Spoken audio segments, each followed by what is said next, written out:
What happens when one of comedy's biggest legends walks onto what should be a friendly morning show interview, only to realize he's stepping into an atmosphere charged with tension and hidden agendas?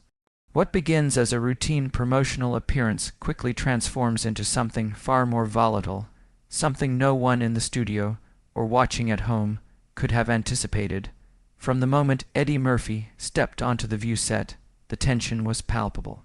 It wasn't loud or obvious at first. There were no raised voices, no immediate confrontation.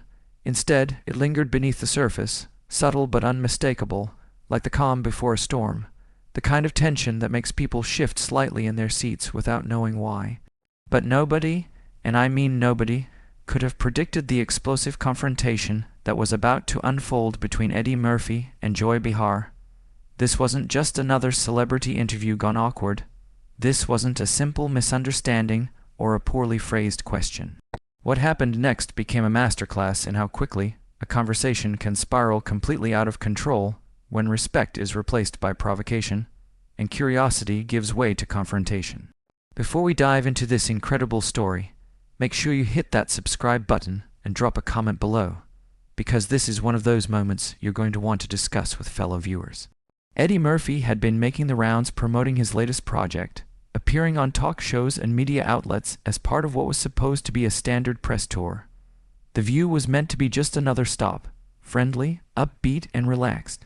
A place where stars come to chat, laugh, and connect with daytime audiences. As Eddie walked onto the set, he wore his signature smile, the same one audiences had seen for decades, from Saturday Night Live to blockbuster films that define generations. He greeted the panel of hosts with warmth and professionalism, the kind that comes from someone who has spent over 40 years in the entertainment industry and knows exactly how these appearances work. Whoopi Goldberg, Sarah Haynes, and the other co-hosts welcomed him with genuine enthusiasm. Their smiles were wide, their energy upbeat. It was clear they were excited to have such an iconic figure sitting at their table. "Eddie, it's so great to have you here," Whoopi said as he settled into the guest chair. "We've been looking forward to this conversation all week." "Thanks for having me," Eddie replied. "It's always a pleasure." His voice carried that familiar, easy confidence. Smooth, relaxed, and unmistakably Eddie Murphy. It was the voice of someone who had been commanding rooms long before social media existed. Someone who had survived trends, controversies, and the relentless spotlight of fame, emerging still respected, still relevant. The interview started off smoothly enough. Eddie spoke passionately about his new project, sharing behind the scenes stories with a natural sense of humor that instantly connected with both the hosts and the audience. His timing was effortless. His delivery sharp. Laughter rippled through the studio as he recalled moments from filming, joking about the challenges and surprises that came with the role. The audience leaned in. The hosts laughed along. For a moment, everything felt exactly as it should. This was Eddie Murphy at his best, charismatic, engaging, and completely in control of the room. But beneath the laughter, something was shifting. As the conversation progressed, the tone subtly changed. The questions became less about the project and more pointed in nature, less curious, more probing. Eddie answered politely, still smiling, still professional, but the warmth in the room began to cool. Joy Behar leaned forward slightly in her chair, her expression sharpening as she prepared to steer the conversation in a different direction. And that's when things began to unravel. What followed would leave the studio stunned, the audience divided, and viewers at home scrambling to rewind and rewatch what they had just witnessed. It was the moment when a light-hearted interview crossed an invisible line, and the consequences would echo far beyond the set. Because when respect disappears from a conversation, even legends are forced to draw boundaries, and Eddie Murphy was no exception.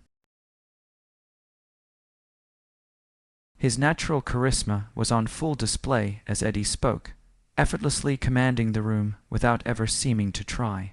He leaned comfortably into his chair, hands moving subtly as he talked about working with the cast and crew, sharing light-hearted anecdotes that showcased not only his impeccable comedic timing, but also his genuine respect for the collaborative nature of filmmaking.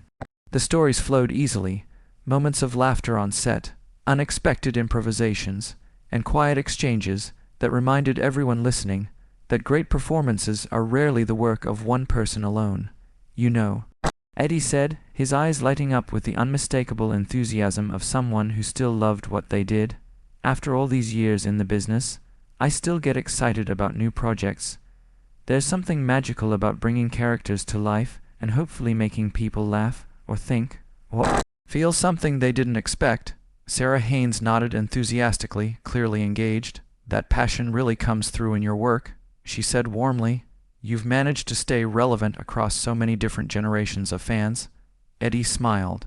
I think that's because comedy, real comedy, is universal, he replied. People need to laugh, especially in times like these. If I can give someone a little escape, or even just a moment of joy, then I'm doing my job right. The atmosphere in the studio was relaxed, almost celebratory. The audience responded with appreciative murmurs, and even the crew behind the cameras seemed at ease. But then Joy Behar, who had been unusually quiet during the opening portion of the interview, leaned forward. Her expression shifted, sharp, focused, unmistakably calculated. It was the look of someone who had been waiting patiently for the exact right moment to strike. Speaking of comedy, Joy interrupted, her tone noticeably cooler, slicing cleanly through the warmth that had been building. Don't you think some of your earlier material might be considered problematic by today's standards? The change in energy was immediate and unmistakable. Eddie's smile faltered just slightly as he processed the sudden turn. The audience stiffened. The other hosts exchanged quick glances, all sensing that Joy was steering the conversation into dangerous territory. I'm sorry, Eddie said carefully, maintaining his composure. What do you mean exactly? Joy pressed on, clearly enjoying the discomfort she had introduced. Well, there are jokes in your old stand-up routines that some people might find offensive. Don't you think you owe your fans an apology for that kind of content? Before Eddie could respond, Whoopi Goldberg interjected gently, trying to redirect the conversation. Joy, maybe we should focus on Eddie's current work. But Joy wasn't backing down. If anything, Whoopi's attempt at moderation only seemed to embolden her. No, I think this is important, Joy insisted. In this climate of accountability, shouldn't public figures take responsibility for their past mistakes? Eddie straightened in his chair. His posture shifted, subtle but unmistakable. The warmth in his expression hardened into something more serious as he realized this was no longer a friendly promotional interview. Mistakes, he said evenly. Hold on a minute, Joy.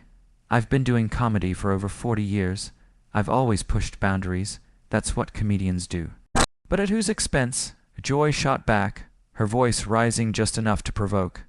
Some of those boundaries you pushed hurt people. Comedy has always been about examining society. Eddie replied, his voice steady but edged now with restrained frustration. Its flaws, its contradictions, its hypocrisies. If we start censoring art retroactively based on constantly evolving standards, where does that end? Joy leaned back with a smug smile, clearly pleased. So you're saying you have no regrets about any of your past material? I'm saying I'm proud of my body of work, Eddie answered firmly. I've grown as a person and as a performer, just like everyone else, but I'm not going to sit here and apologize for making people laugh or for being part of comedy history. The tension in the studio became palpable. Audience members shifted uncomfortably. The other hosts looked trapped between intervention and silence. The easy rhythm of the interview was gone, replaced by something brittle and confrontational. That's a very convenient way to avoid accountability, Joy said, her contempt barely concealed. Eddie's jaw tightened. Convenient, he repeated. You think it's convenient to be ambushed on what was supposed to be a friendly interview. You think it's convenient to have my entire career reduced to whatever talking points you decided to prepare before I walked in here. I'm just asking the questions that need to be asked, Joy replied defensively, though her tone suggested she was enjoying the clash far more than seeking any genuine insight. No, Eddie said, his voice rising for the first time. You're not asking questions. You're making accusations and demanding apologies for comedy created in a different era. Do you apply this same standard to every comedian who's ever pushed boundaries, or just the one sitting in front of you right now? Sarah Haynes tried to step in with a calming remark, but Eddie wasn't finished. Let me ask you something, Joy, he continued, turning to face her directly. Have you ever said anything in your career that someone might find offensive? Ever made a joke that didn't age well? Joy's face flushed red. The smugness she'd worn moments earlier evaporated, replaced by defensive irritation. That's completely different, she stammered. I've never made the kind of material that you have. Really? Eddie said, raising an eyebrow skeptically. So you've never joked about someone's appearance, their background, their beliefs? The studio went quiet again. Joy opened her mouth to respond, then closed it. For the first time, she looked unsure. Because if we're going to judge the past through today's lens, Eddie said calmly, then let's be honest enough to apply that lens to everyone, not just when it's convenient. The silence stretched. The audience waited. The cameras kept rolling. And in that moment, it was clear this was no longer about comedy, or apologies, or accountability. It was about power, control, and who got to decide the rules of the conversation. But Eddie was just getting started. Joy's attempt to hold him to standards she clearly didn't apply to herself had struck a nerve, one he could no longer ignore. He leaned forward slightly, his posture firm, his voice steady but charged with restrained intensity. No, Whoopi, Eddie said, shaking his head. I think this is exactly the conversation we need to have, because what's happening right now is a perfect example of the double standards that are destroying honest dialogue in this country. Double standards. Joy scoffed, rolling her eyes dramatically. Her voice dripped with indignation. I think you're being a little dramatic here, Eddie. Dramatic? Eddie let out a short laugh, but there was no humor in it, only disbelief. Joy, you literally ambushed me on live television, demanded that I apologize for my entire career, and now you're calling me dramatic for pointing out the hypocrisy. The studio had gone completely silent. No murmurs, no applause, just pure, unbroken attention. This wasn't the familiar, carefully choreographed chaos of daytime television. This was something raw and uncomfortable, two powerful personalities colliding head-on, each representing a fundamentally different world view. I wasn't ambushing you, Joy protested, though her defensive tone betrayed her confidence. I was asking legitimate questions about accountability and entertainment. Legitimate questions, Eddie repeated, his voice rising again. The calm, polished composure he was famous for was beginning to crack, not in anger, but in frustration. You came into this interview with a predetermined agenda to make me look bad, and now you're trying to gaslight me into believing this was some noble journalistic pursuit of truth.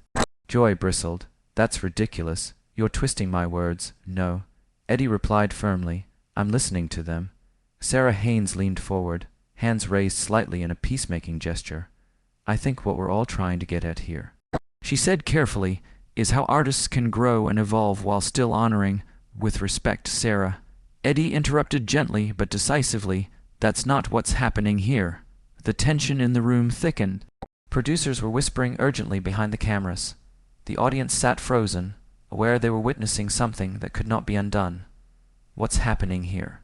Eddie continued, turning back to Joy, is that you decided my past work was a problem before I even opened my mouth. You weren't interested in growth or context. You were interested in a moment. Joy crossed her arms defensively. So now I'm the villain for asking tough questions. You're not the villain, Eddie said. You're the example. Joy's eyebrows shot up. Excuse me. The example, Eddie repeated, of how conversations die when people pretend to care about accountability, but only apply it selectively. Whoopi shifted uncomfortably in her seat. Okay, let's slow this down, she said. We're starting to lose control here. No, Eddie said again, not raising his voice but commanding attention nonetheless. We lose control when we stop being honest. He turned slightly toward the audience. Comedy, art, storytelling, they don't exist in a vacuum. They're reflections of the time they're created in. If you judge every past work by today's standards without context, without nuance, you erase history instead of learning from it. Joy scoffed again, but the confidence in her expression was fading. So what? Nobody should ever be held accountable. That's not what I said, Eddie replied. Accountability matters, but accountability without consistency is just performance. The word hung in the air. Performance, Eddie continued, is cornering someone on live television and demanding a confession you already scripted in your head. Performance is pretending outrage equals insight. Joy's face flushed red. "You're projecting." "No," Eddie said calmly. "I'm responding." Sarah tried again. "Joy, maybe what Eddie's saying is that no." Joy snapped, cutting her off. "What Eddie's saying is that he doesn't want to be questioned." Eddie shook his head slowly. "I've been questioned my entire career, critiqued, challenged, held accountable by audiences, critics, and history itself. What I won't accept is being reduced." "Reduced to what?" Joy demanded. "To a headline," Eddie replied. "To a clip, to a moment designed to trend instead of enlighten." The audience shifted again, some nodding subtly. Joy noticed, and didn't like it. "You're acting like this is some kind of attack," she said sharply. "It's not personal. It became personal the moment you decided my work needed an apology before it needed understanding," Eddie said. For a moment, Joy looked genuinely unsettled. "So you're saying you've done nothing wrong?" "I'm saying I've done what artists do," Eddie replied. "I've taken risks. Some landed, some didn't, and I've learned over time, but I won't rewrite my past to satisfy someone else's present." The room was eerily quiet now. Even the cameras seemed intrusive. "What you're really upset about," Eddie continued, his voice calmer but more cutting, "is that I didn't play the role you wrote for me." Joy opened her mouth to respond, then stopped. She looked toward Whoopi, toward Sarah, toward the audience, but found no rescue. "You wanted a moment," Eddie said. "You got one, just not the one you expected." For the first time, Joy didn't immediately fire back. Her silence spoke louder than her earlier scoffs. Eddie leaned back slightly, exhaling. "If we actually want honest dialogue in this country," he said, "it starts with applying the same standards to ourselves that we demand from others." The cameras kept rolling. The audience waited. And in that moment, it was clear this confrontation wasn't about comedy anymore. It was about fairness, power, and whether truth still had room to exist without being weaponized.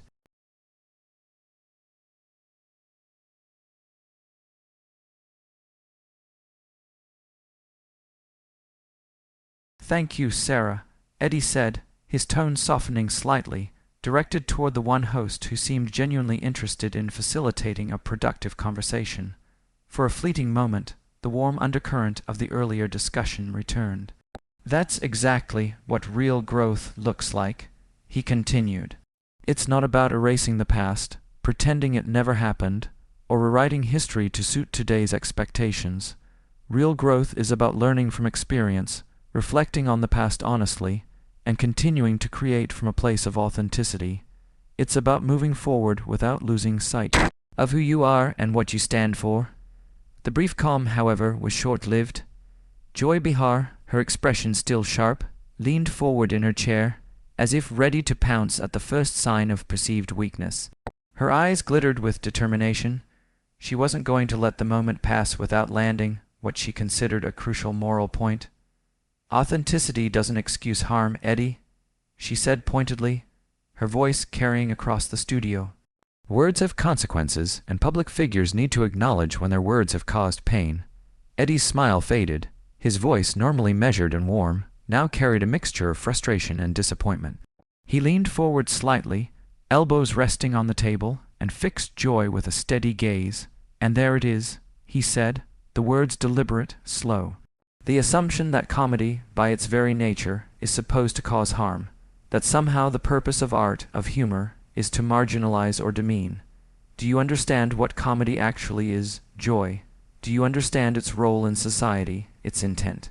Joy, clearly feeling fortified by her perceived moral high ground, leaned back slightly and shook her head as if to punctuate her point. "I understand that comedy can be used to marginalize people." She shot back, her tone firm, to reinforce harmful stereotypes and perpetuate inequality. "Public figures have a responsibility to consider how their work impacts others." Eddie's eyes narrowed just slightly, but his voice remained calm, though edged with intensity. "And yes, Joy, comedy can be misused in that way, but it can also do the exact opposite. Comedy can challenge power structures. Comedy can speak truth to authority. Comedy can help people process difficult realities through laughter. Comedy can illuminate societal truths that would otherwise be too painful to confront directly." He paused for a moment, letting the words sink in, and then added, with a touch of incredulous emphasis, but I guess that nuance doesn't fit your narrative, does it? The audience was now fully absorbed, silent in the tension, sensing that something extraordinary and uncomfortable was unfolding. The other hosts shifted uncomfortably, clearly scrambling for a way to de-escalate the situation. Whispers of uncertainty passed between producers behind the cameras, while the studio lights seemed to highlight the sharp divide at the table. Whoopi Goldberg, who had remained relatively quiet throughout the escalating confrontation, finally decided it was time to assert control in a more direct manner. She leaned forward, her authoritative tone cutting through the tension with precision. "Listen, both of you," she said firmly. "We're all adults here. We can disagree without tearing each other apart. Let's try to remember that this is a conversation, not a battlefield." Sarah Haynes chimed in immediately, nodding in agreement. "Whoopi's right. There's room for different perspectives on these issues," she said carefully, her voice calm and measured, "and I think what Eddie is trying to emphasize is that context and intention matter." But Joy seemed undeterred, determined to have the final word. She leaned slightly forward again, her voice rising just enough to punctuate her statement with the weight of moral authority. "I just think that when you have a platform as big as yours, Eddie, you have a responsibility to use it thoughtfully," she said, her words dripping with the kind of condescension that made everyone in the room shift in their seats. That, however, was the final straw for Eddie. His jaw tightened visibly, the restraint he had maintained throughout the escalating confrontation finally snapping. He leaned forward, his hands resting firmly on the table, his gaze piercing. "A responsibility to who, Joy?" he asked, incredulous. "To you? To some committee that decides what's acceptable this week? Or to the millions of fans who have supported my work for over 4 decades? Society." Joy said pompously, as if pronouncing an unassailable truth, apparently oblivious to how patronizing she sounded. "To society, Eddie. Public figures have to answer to society." Eddie's eyes widened, his voice now charged with incredulous anger. "Society?" he repeated, leaning even closer, as if the words themselves needed to be clarified. "You think you speak for society. You think your personal opinion about what's appropriate somehow represents the collective judgment of millions of people who have actually engaged with the work over decades, that somehow your moral compass dictates what should or should not have existed in past." Joy opened her mouth to respond, but the words faltered. Eddie continued, his voice low but searing. "Let's be honest for a moment. Comedy, art, storytelling, these aren't created in a vacuum. They exist in specific times, in specific contexts. You can't erase the past because it makes you uncomfortable in the present. You can't pretend the work doesn't exist just because society evolves. That's not accountability, that's censorship." The audience remained silent, hanging on every word. The other hosts, visibly tense, glanced at each other. Whoopi's hands were folded tightly in front of her, while Sarah Haynes leaned back, clearly aware that they were witnessing an extraordinary clash, a moment of raw confrontation that would be replayed, discussed, and dissected far beyond the walls of the studio. Eddie leaned back slightly, exhaling, and let his eyes sweep across the room, finally landing on Joy again. "You want accountability, Joy, fine, but accountability isn't selective. Accountability isn't self-serving. Accountability isn't using the power of a microphone to demand a confession while ignoring your own complicity, your own missteps. That's not dialogue, that's theater, and you, Joy, are performing." Joy blinked, momentarily speechless, as Eddie's words seemed to hang over the table like a weight. The room felt impossibly quiet, the kind of quiet that exists only when everyone realizes they are witnessing a rare, unfiltered truth. Eddie's voice softened slightly, but remained firm. "If we truly want honest conversation, it requires consistency, nuance, and an understanding of context. It requires empathy, not virtue signaling. And most importantly, it requires us to respect the audience's ability to judge for themselves." The cameras kept rolling, capturing every subtle inflection, every shift in posture, every charged pause. The audience at home, though unseen by the people in the studio, would sense the tension, the clash of intellect and conviction, the battle between performative righteousness and decades of lived experience. This was no ordinary interview. This was a collision of perspectives, a masterclass in confrontation, a reminder of what happens when accountability is demanded selectively and when the power of the microphone is wielded as a weapon rather than a tool for dialogue.